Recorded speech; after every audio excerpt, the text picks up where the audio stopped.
The other day, I made a video explaining my experiences in trying to promote the ideas of critical thinking and free speech, and how that brought me into some conflict with the Ontario Psychological Association, at least some of its members, on the Listserv, and how I had to deal with the president of the OPA in order to resolve this issue.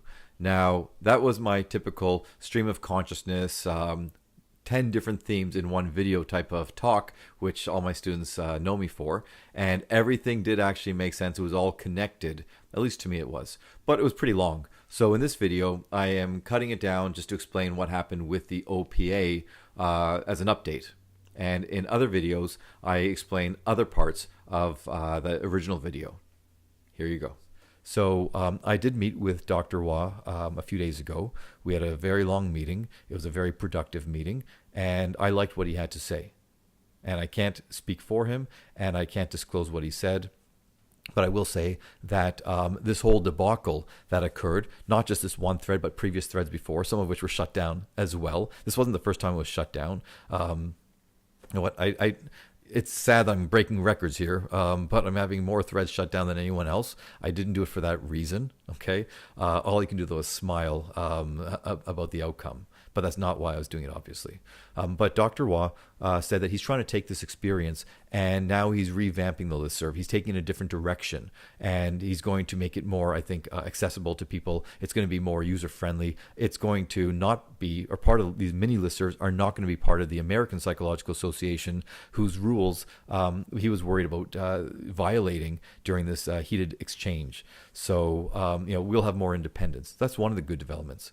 But the other thing that really worried me when I spoke with him is that with all the babysitting he had to do, with all these people complaining, and by the way, I never once complained to the OPA or anyone else saying, it's not fair, these people are attacking me, they're misconstruing.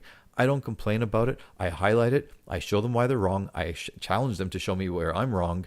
And if I am ever wrong, by the way, because sometimes I haven't expressed myself as well as I could, colleagues have pointed out, as soon as I see that, I explicitly, without reservation, say, I apologize for this misunderstanding or for this poorly worded sentence or something like that. Okay? Or if I got my facts wrong, I apologize immediately, because that's what reasonable people do. You don't defend yourself. You don't rationalize. You don't make excuses. You don't deflect. You don't blame other people. You own it. And that's what I do. So with this listserv, yes, Dr. Wah was saying that having to babysit all these people who were complaining about everything is taking away from the work that he's doing. He's doing so many things behind the scenes.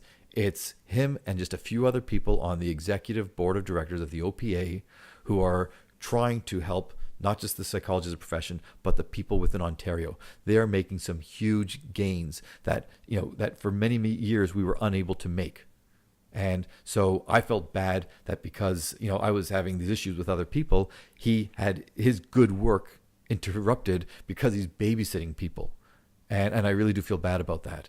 And again, I want to be very clear here. I don't begrudge Dr. Wah for anything he did, or Dr. Douglas before him for anything they did while trying to maintain this listserv. I know it's not easy, and especially when you have people complaining and asking the presidents to take out the big bad guy. It's pathetic, quite frankly, and it doesn't make psychologists look very good. And that's not the whole profession. There are many people who aren't like that, but there are people like that. And I think that my whole profession should stand up and say, we're not going to tolerate that. It makes us look bad, and it actually does more harm than good. And that's why I'm making this video. That's why I made the other videos. That's why I've posted on the listserv, because I've seen what can happen when the wrong people who think they have the right ideas and they think they have, again, righteousness on their side. I've seen what these misguided people can do, whether it's to individuals, to groups, or to society at large.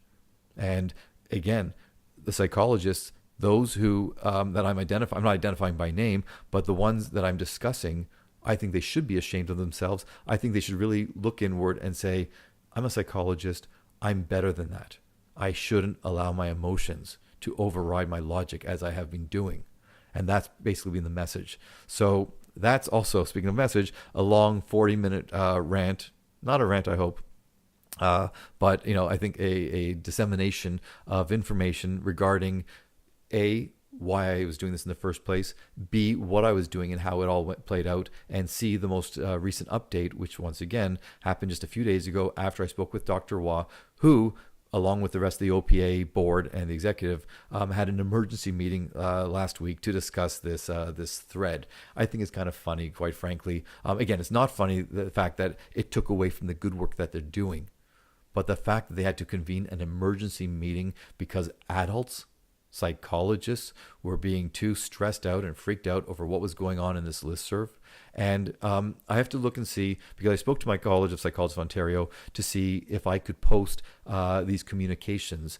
And what they were saying was that because members, even though it's sort of public, it's semi-public, members posted what they were doing with the expectation that only certain people were seeing it.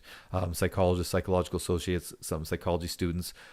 So to have it broadcast widely beyond that scope could be violating an ethical code, so, or at least the spirit of such. So I can post my emails, and I will find where I'm going to do that, and people can infer from that what was happening. They won't be able to see the other people's, what they were saying, but I think anyone reading it can see. And if they, it's a decision that you can make. You can decide for yourself whether I was being horribly offensive, rude, whether I was saying anything that was not accurate. Okay, or was I, as I said, sticking to the facts? And all I did was ask people forcefully, but politely, respectfully, and civilly, asking people to show me where I was wrong. Now, having said that, I will admit some of my posts were a bit harsher than others. Again, no name calling, but I would point out the kind of silliness that was going on either publicly or back channel. And so I was a bit forceful there. So I'll admit maybe it wasn't as civil as it could have been. I believe it was respectful. Once again, no name calling and no lies or mischaracterizations of anything that was said or done. So I think I handled myself reasonably. And I hope that if you do want to see the things that I write, because again, I can't show other people's writings, that you will come to the same conclusion. So thank you for listening to this. I hope this really helps clarify everything with respect to this. And if you do check out DocAmitay.com, you'll see more of what I've done in the media. You see more of what I do as a psychologist, as a university lecturer, as a media consultant. And I will have more videos like this where I discuss other topics in line with what I was doing on my podcast, The Real Reality, which you can check out through my website as well. Thank you.